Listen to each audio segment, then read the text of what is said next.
PXN Vector X, nuova pedaliera di PXN, già presentata alla fiera a Dortmund, e finalmente sono riuscito ad avere un sample per potervene parlare.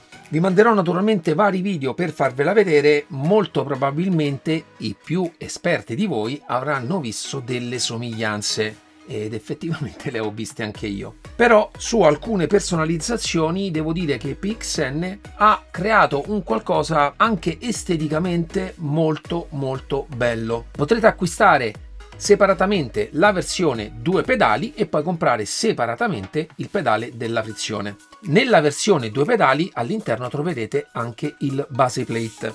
Per quanto riguarda proprio il base plate, ci sono moltissimi fori che consentono di poter montare alla distanza che volete tutti e tre i pedali, e i fori sono molto ravvicinati tra loro e quindi permettono anche micro regolazioni. Una cosa che a me piace tantissimo è il fatto che anche i fori dei pedali sono già prefilettati e quindi potrete anche già montare il base plate, montare in un secondo momento i pedali e farlo dall'alto verso il basso, e questo soprattutto rende molto più agevole il montaggio su qualsiasi postazione, sia che abbiate dei profilati sia che abbiate un piano in metallo. Questo perché le viti sopra non arrivano mai a sbucare nella parte sotto e quindi a creare discrepanze di livello e aspetti più complicati durante un montaggio. Si monta in maniera semplicissima. In questo caso viene fornito anche un poggiatallone in carbonio forgiato, guardate che bello.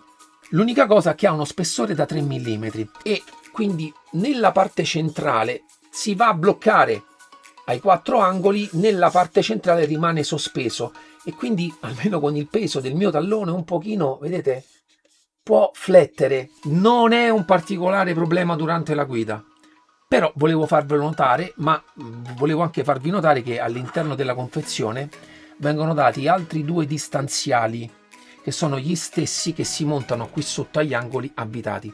In realtà una volta montata basta inserirne uno nella parte frontale e uno nella parte dietro, diventa totalmente stabile anche il piano del poggiatallone. Però di base devo dire che se non li montate, a seconda del peso delle vostre gambe, potrebbe flettere un pochino nella parte centrale mentre giocate, neanche ve ne accorgete. In più, molto interessante, abbiamo anche un fermatallone, in questo caso alluminio anodizzato arancione con serigrafato PXN, e può essere spostato in 3 posizioni. Avere il poggiatallone e poterlo spostare è fondamentale per poterlo utilizzare a seconda delle inclinazioni in cui vorrete utilizzare i pedali, e quindi in questo caso potete fare come meglio preferite. Arriviamo adesso alla struttura dei pedali, tutti in metallo, ottime anche le rifiniture del taglio laser, e nella parte dove andrete a appoggiare il piede abbiamo delle piastre in carbonio sempre da 3 mm, ognuna con una forma diversa. Anche qui la lavorazione carbonio forgiato, belle, si presenta esteticamente molto bene, Secondo me anche più bella a livello estetico della pedaliera da cui prende ispirazione, molta ispirazione. Per quanto riguarda poi proprio la struttura comune a tutti e tre i pedali, abbiamo piastre in metallo da 5 mm nella parte bassa del pedale e piastre da 3 mm per quanto riguarda le piastre di montaggio, il corpo del pedale stesso e anche la struttura qui dove il pedale si aggancia è sempre da 3 mm. Tramite queste asole avrete la possibilità di andare a cambiare l'inclinazione del pedale. Ci sono poi delle asole qui interne che invece permettono di poter spostare più in alto e più in basso il pedale. Tramite poi le staffette di montaggio potete traslare il pedale più avanti e più indietro, oppure ci sono queste asole in questa parte qui che permettono anche di andare ad inclinare totalmente tutto quanto il pedale. Tramite tutte queste regolazioni e anche tramite quelle che ci sono direttamente sulla pedana dove andate a appoggiare il piede, credo che a livello di regolazioni meccaniche siamo ai massimi livelli. Trovo impossibile che non riusciate a trovare la posizione corretta con un prodotto di questo tipo. Nella parte qui in basso abbiamo delle asole oblique che servono per dare fine corsa ai pedali. In realtà c'è anche sul freno, questo perché so che ci sono molti sim racer che amano anche bloccare fisicamente il pedale per fare delle regolazioni più. In realtà non dovrebbe servire un fine corsa sul freno. Altro aspetto comune a tutti e tre i pedali è che nel fulcro dove avviene la rotazione del pedale stesso ci sono dei cuscinetti a sfera e quindi il movimento è davvero molto fluido. E proprio di fluidità adesso devo parlare quando vi parlo delle caratteristiche specifiche dell'acceleratore. In questo caso non ci sono perni passanti, c'è soltanto questa molla. Come ho detto, è un progetto che abbiamo già conosciuto e visto anche da altri prodotti ed offre una fluidità fino ad oggi mai provato. Anche se gli acceleratori che montano molle a torsione nella parte del fulcro si avvicinano tantissimo a questo livello di sensazione qui, secondo il mio punto di vista. Per quanto riguarda l'acceleratore, la molla in dotazione è solo questa, anche perché non si può andare a sostituire e non consente altre tipologie di modifica. Quindi dovrete soltanto regolare la corsa, ma a livello di resistenza alla pressione praticamente rimane così. Personalmente soddisfa quelle che sono le mie esigenze, però bisogna far presente che non ci sono regolazioni per andarla a indurire. Faccio anche notare che sia nella parte finale che nel ritorno è totalmente insonorizzata. Aspetto molto particolare è che a livello di funzionamento può funzionare in due modi e anche in maniera combinata. C'è un sensore angolare in questa parte qui e c'è una cella di carico da questa parte qui che va a comprimersi, a ricevere segnale quando la molla qui dietro si va a comprimere. E nel software è possibile scegliere avere segnale o dalla cella di carico o dal sensore rotazionale, oppure anche in maniera combinata. Ma vi parlerò nelle conclusioni finali di quello che penso di questo sistema. E naturalmente, visto che ci sono due sensori, ci sono anche due cavi che fuoriescono dal pedale. Tutti i pedali si connettono ad una centralina tramite delle connessioni USB di tipo C. Passiamo adesso al pedale della frizione.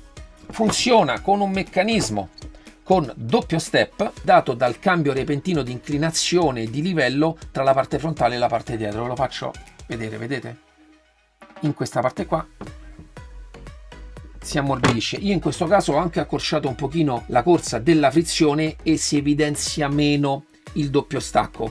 È molto legato alla corsa del pedale in questo caso, ma come in tutte le pedaliere che utilizzano sistemi simili, cioè quelli di cambio inclinazione tra la parte dietro e la parte frontale. A livello di regolazioni, anche in questo caso, oltre la corsa del pedale, devo dire non ci sono altre cose che si possono fare. La consistenza e la durezza di questo pedale, vedete anche lo sforzo che faccio per andarlo a premere con le mani, devo dire che è buona, e anche per darvi la giusta sensazione che è un pedale diverso rispetto a quello dell'acceleratore. A livello di sensoristica abbiamo soltanto la parte di cella di carico nella parte qui in alto. Arriviamo adesso al pedale principale, quello del freno. È un sistema totalmente a molla. All'interno della confezione troverete già montata questa, ma potrete montare anche quella verde, che è quella più dura. Come sapete, io non amo di solito pedaliere o freni in cui si utilizza soltanto la molla, ma quando c'è uno studio di geometrie e un funzionamento di questo tipo parliamo di un'altra tipologia di prodotto. E devo dire che la sensazione che si ha sul piede, una volta regolata come meglio preferite, personalmente l'ho trovata ottima in tutte le fasi. A differenza di pedaliere che funzionano ad elastomeri, in questo caso si ha una maggior linearità di segnale rispetto alla pressione. Su questo aspetto non do un giudizio né positivo né negativo. Questo è una di quelle cose che dovrete decidere voi, perché qualcuno si può trovare meglio, altre persone possono trovarsi peggio, perché naturalmente, a prescindere che la forza con cui voi andate a premere non è totalmente lineare proprio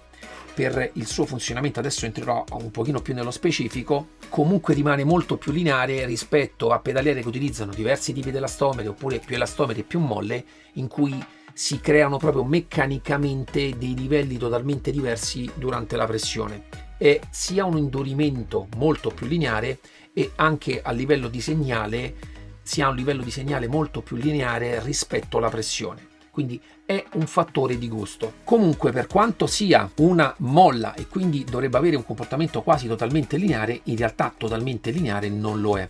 Questo per questo sistema basculante e quest'altro aggancio nella parte sopra, che è proprio andandolo ad aprire o a chiudere, quindi andando a spostare quella che è questa parte qui, l'inclinazione di questa parte, questo decide proprio la linearità di compressione della molla, che non diventa più totalmente lineare, ma può cambiare a seconda di quanto allargherete o stringerete il punto di congiunzione della parte alta.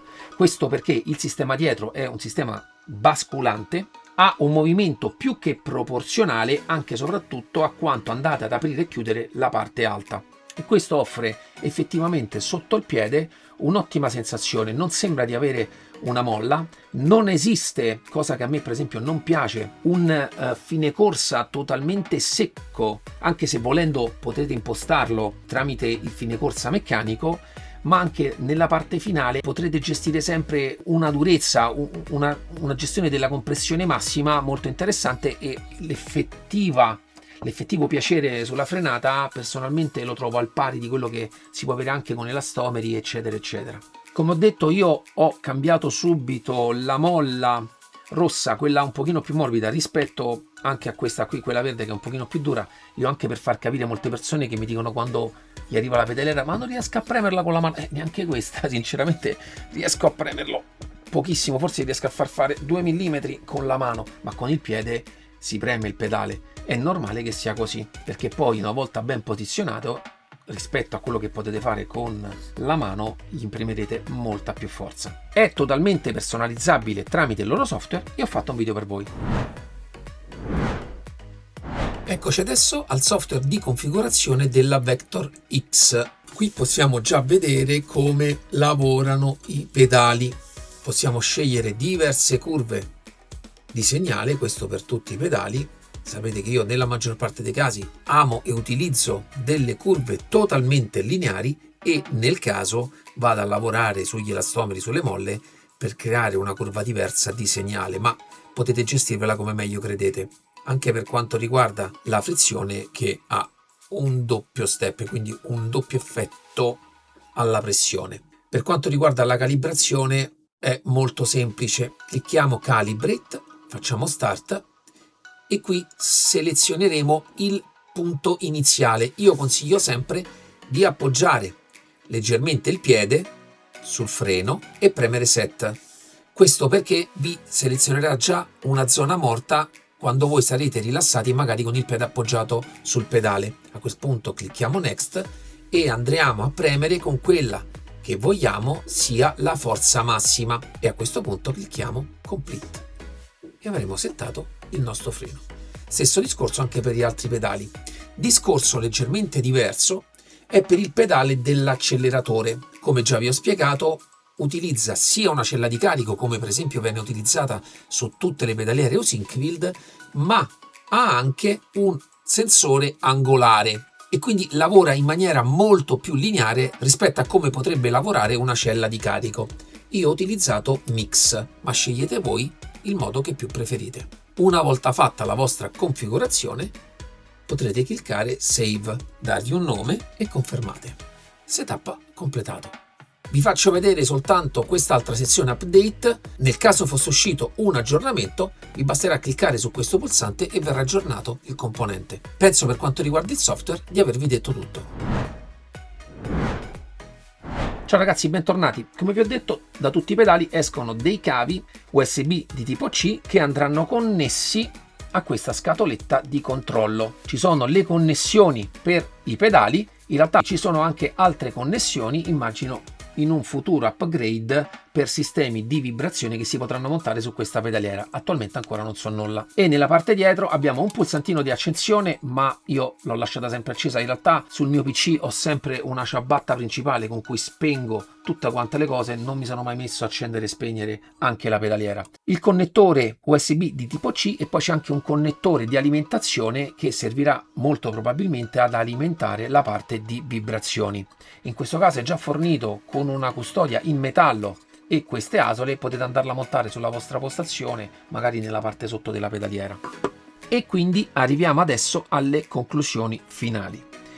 Non nego che appena l'ho tirato fuori mi ha ricordato, come immagino a voi, tantissimo anche altre tipologie di prodotti, ma con una personalizzazione, un carattere a stile PXN, e devo parlarvi quindi dell'esperienza che ho avuto con questo prodotto. A livello di materiali, personalmente eccellente. Anche in questo caso purtroppo non so dirvi il prezzo di lancio, anche se immagino, come di solito fa PXN, saranno molto attenti ad entrare in una fascia più bassa di quello che è quella solita a cui possiamo trovare questo genere di prodotti. In più ho aggiunto delle rifiniture estetiche con questo carbonio sia nella parte del poggiatallone che dove poggiamo i piedi, personalmente molto interessanti. Il progetto, ragazzi, è costruita molto bene, non ci sono giochi da nessuna parte. Mi sarebbe piaciuto avere qualche regolazione in più su acceleratore e frizione, personalmente. Non tanto per me, perché poi anche provando spesso prodotti diversi mi adatto abbastanza facilmente, ma immagino che qualcuno possa voler modificare la durezza di questi pedali. Però effettivamente il feeling, anche se non si può regolare, devo dire che è ottimo, molto piacevole come acceleratore, e anche il pedale della frizione, anche se su questo, in questo caso per la corsa che ho deciso di dargli, sono andato un po' a perdere quell'effetto doppio stacco, però magari è soltanto una questione legata alla lunghezza del pedale, come piace a me. Continuando a parlare poi dell'acceleratore, il fatto che abbia questo doppio sistema di gestione del segnale, personalmente too much, nel senso anche troppo. Secondo me sarebbe bastato tranquillamente anche il segnale tramite la cella di carico. C'è una differenza se usate l'uno e usate l'altro. La modalità X-Cross porta un incremento molto alto di quello che è il bitrate del segnale, che con i singoli sensori è di 12 bit, viene portato a 16 bit. Quindi fonde il meglio della tecnologia a cella di carico con quella del sensore angolare, portando quindi un alto volume di dati, un'alta precisione e una grande stabilità. Trovo comunque eccellente su tutte e tre i pedali quella che è la fluidità durante la pressione, data anche grazie ai cuscinetti a sfera, e arrivando a quello che è il pedale principale, quello del freno, esperienza personalmente ottima. Dopo poche sessioni, come ho detto, ho deciso di andare a indurire un pochino il pedale. Sono andato a lavorare e a fare delle prove con questo selettore qui di ampiezza, che va a gestire un pochino la curvatura di forza meccanica che voi andate a girare sul pedale, fino a trovare quello che per me era il movimento perfetto. Una volta settato bene nel software, devo dire che la frenata si riesce sempre a replicare in maniera eccellente. Trovate il vostro punto di stacco sia meccanico che di segnale in maniera davvero semplice, davvero semplice. È un sistema che io ho ritrovato non nel progetto da cui prende tante ispirazioni, ma ne ho provati anche altri con questa tipologia di mentalità qui rispetto alla meccanica e al movimento, e sono rimasto sempre stupito dell'enorme precisione del segnale rispetto alla pressione. Quindi da parte mia totalmente promosso. Mi dispiace non potervi dire nel video il prezzo, molto probabilmente lo capirete una volta cliccato nel link qui sotto. Questo perché attualmente ancora non è nel mercato e quindi non so che prezzi avrà nel mercato europeo e nel mercato italiano. Però, come ho detto, di solito PXN è sempre molto aggressiva con la faccenda prezzi, e quindi immagino che il prezzo sarà davvero aggressivo, ma andatevelo a vedere qui sotto. Per il resto, cosa ne pensate? Vi piace questa pedaliera? Già apprezzavate il prodotto a cui fa molto riferimento questa, e come trovate anche a livello estetico come si è comportata PXN nell'andare a gestire anche l'aspetto estetico dei colori di questo prodotto qui? Personalmente azzeccatissimo. Mi piace anche il fatto che è super silenziosa, non ve ne accorgete neanche quando la state utilizzando, ed è un aspetto che, giocando spesso di sera, apprezzano moltissimo anche le nostre compagne e le nostre mogli. Ringrazio sempre PXN, in questo caso anche anticipatamente, di poter testare e recensire quelli che sono i suoi prodotti. Spero che il video vi sia piaciuto. Per chi non conoscesse il mio canale, un'iscrizione, un like è sempre ben gradito, anche perché è il maggior supporto che io ho per poter recensire anche nuovi prodotti e farvi conoscere tutto quello che c'è sul mercato. Ci vediamo al prossimo video, ciao!